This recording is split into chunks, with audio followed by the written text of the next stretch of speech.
And here we have a darling little novelty clock made by the Junghans firm from Germany. And they call it Novelty because it's a swinging doll or some sort of a thing more than just a pendulum swinging. It's kind of animated. And it's really not made of high quality, though it's beautifully made. It's just a simple movement and a simple dial, but it's just cute. They refer to them as novelty clocks.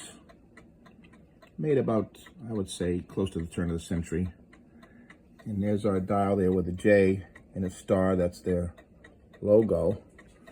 And these little elements are nice mounted corner mounts there, which is kind of the period. Kind of arts and crafts little form. Push the button there and the door flaps open. It's nice. This is probably a painted porcelain dial, which it is. It's very nice quality. And it's, even this door is very well made. Very nicely made. Anyway, we'll close that. It'll probably snap shut. I expect it's time only. And then we'll show the detail of the little swinging girl on the doll. It's quite nice. And it's disguised. You can't see any motion here, but it's attached inside of some sort of a shaft that goes across. And it winds on the side. Here's our winding key. All the nice moldings in the case. There's got a little extra detail in this clock. It's just not a piece of junk, which a lot of them are fairly cheaply made, but this thing's got a little pizzazz to it. And here's our movement. We wind it through this hole here on the side. And what they've done is they rotated the movement the other direction to have it so that that pendulum works in the right form. You'll see it's almost like an upside down escapement because the pendulum is really towards the top. But in reality, it works here through this right there, like normal pendulum, normal crutches most clocks have. And it's basically going back and forth, and as opposed to having a swinging pendulum bottom, it's just the motions from the top. It's very interesting clock. The man I got it from actually had a clock he was very proud of, and it was quite wonderful, made by a gentleman. It was called an upside down pendulum, and believe it or not, he was right in the desk and he didn't realize it's almost the exact same mechanism.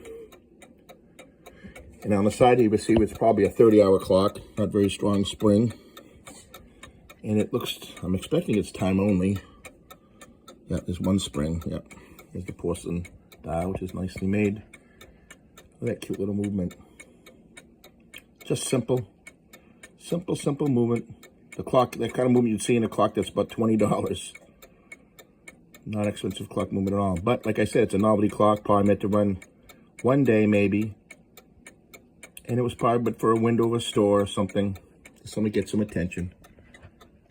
It's very cute. The doll's made of a composition.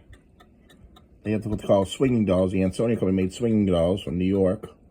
And of course they have the special clocks from France, all the swingers and all that type of movement clocks, those mystery type clocks. But this is just a very simple rendition of a novelty clock made for, I'm not sure for, I would say it's for a window of a store or something, really, or maybe just novelty, someone's room, who knows.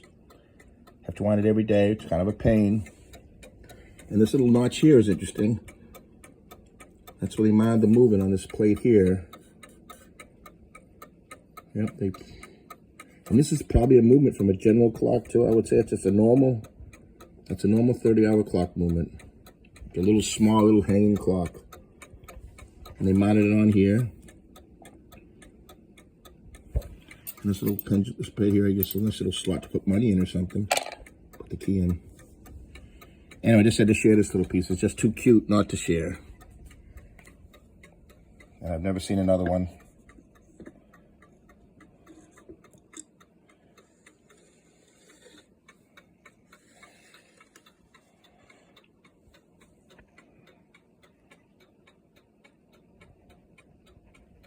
Isn't that interesting?